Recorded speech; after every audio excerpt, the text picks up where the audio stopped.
The growing American wealth gap is no joke. The issue of the matter is, why aren't you part of the 1%? Why aren't you rich? Why aren't you financially free? Let's be honest, who would say no to being rich? We could all get used to living our dreams without financial restrictions. The reason you aren't part of the 1% yet is because we don't think like the 1%. A lot of people think that it's just about making money. No, we can all make money and we can all go out and get a job.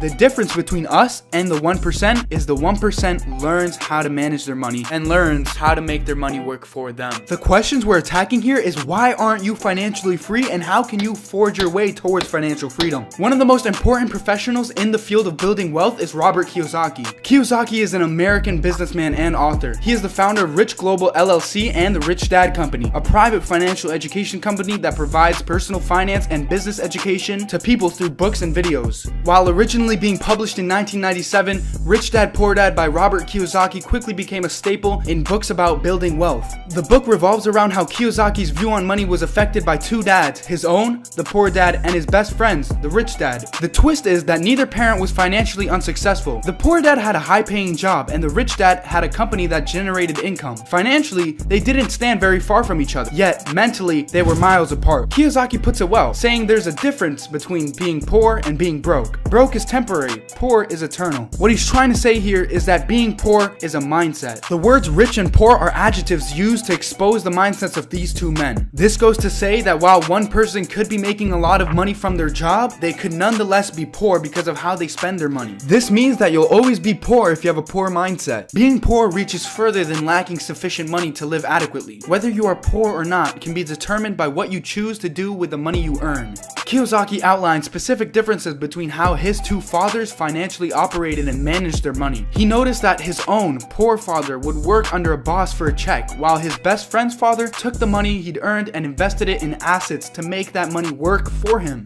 He went on to notice that his own father would purchase things that he thought were assets, such as a car or a new house to live in, that were actually liabilities. This brought Kiyosaki to the conclusion that people with a wealthy mindset collect assets, while people with a poor mindset believe that the liabilities they collect are actually assets. With this book, Kiyosaki shines light on the type of people who say, I'm not interested in money, yet work a job for 8 hours a day. Kiyosaki isn't against having a job though. He advocates for, quote, keeping expenses low, reducing liabilities, and diligently building a base of solid assets with the money you earn from a job. While many Americans are working to become financially independent, most will be stuck working their job until they retire because of their poor financial education. Another very important professional in the field of building wealth is Tony Robbins, an established American author, life coach, and philanthropist. Mirroring Kiyosaki's ideology, Robbins released an article on September 22nd, 2019 titled, Know Your Value. Financial independence starts with knowing yourself. In this article, he refers to the ability to be more than average. In his words, become more valuable, do more, give more, be more, serve more. Robbins describes how finding a way to do more for others than anyone else does is the secret to achieving wealth, and that wealth is not an attainable scheme. Robbins' viewpoint directly aligns with my ideology that we shouldn't condition new generations of children and teens to believe being rich is unattainable unless you are born in a wealthy family. As Robbins puts it, the goal is not only to have a comfortable retirement, but also the quality of life you desire and deserve today. Robbins is referring to the majority of Americans who believe they must only strive for a comfortable retirement rather than financial freedom. While what I'm presenting isn't necessarily adding to their literature, what they're presenting is effectively letting me present to you how to become financially free. After all, I didn't choose this topic to add on to current literature. I chose this topic to help you get a better grip on what it means to be financially free. So you're asking me, why am I not financially free yet? We're gonna get to that right now. Starting with the first reason, you have to learn how to speak finance.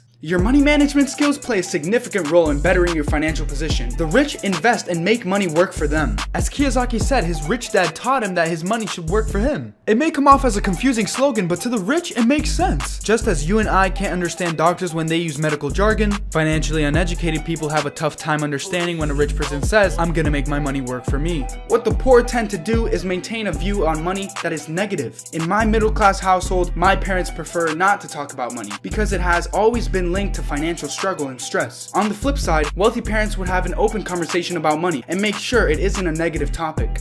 This brings us to money discussions in American households. Discussing topics surrounding money in your household helps create a positive connection to money. Lee, Jennifer, and Jalen in Family Socialization, Economic Self-Efficacy, and the Attainment of Financial Independence in Early Adulthood argue that communication about work and the family during adolescence is positively associated with financial independence in adulthood. Self-efficacy benefits from socialization surrounding finances. These positive financial influences carry on to adulthood. Your financial intelligence is partly dependent on the financial intelligence of those around you. Being around wealthy mindsets allows you to learn how to think like them. When you obtain a wealthy mindset, your view on money also changes, and you're able to manage it in a way that can benefit you financially. The toughest step you have to take to become financially free is abandoning your false beliefs about money. Departing from your beliefs and constructing financial knowledge builds a solid foundation for your wealth. Chris Hogan, in How Many Millionaires Actually Inherited Their Wealth, states that 74% of millennials believe millionaires inherited their money. What this is saying is that it's very probable you've said that's daddy's money when you see a guy in a cool car drive by. However, Chris Hogan goes on to say that only 3% of millionaires received an inheritance at or above $1 million.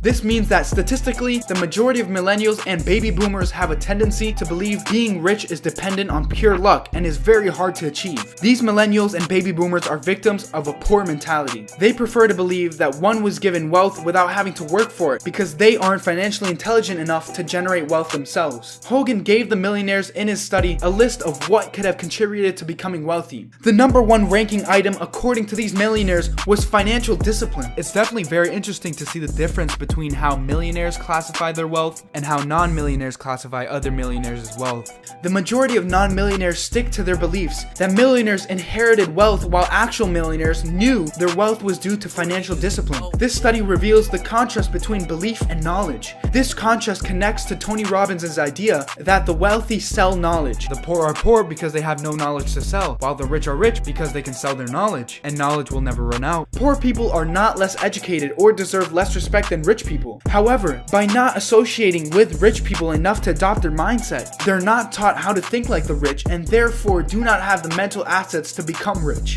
So, why is it important to think like the rich? After I've explained all this, it's pretty clear that you're limiting your financial capabilities by not. The poor are poor because they have no. What I have to do in the last part of this presentation is include recommendations for key stakeholders. The issue with this is that my presentation isn't for these key stakeholders. The ability to become rich doesn't lie in the hands of these people. In reality, it lies in the hands of you.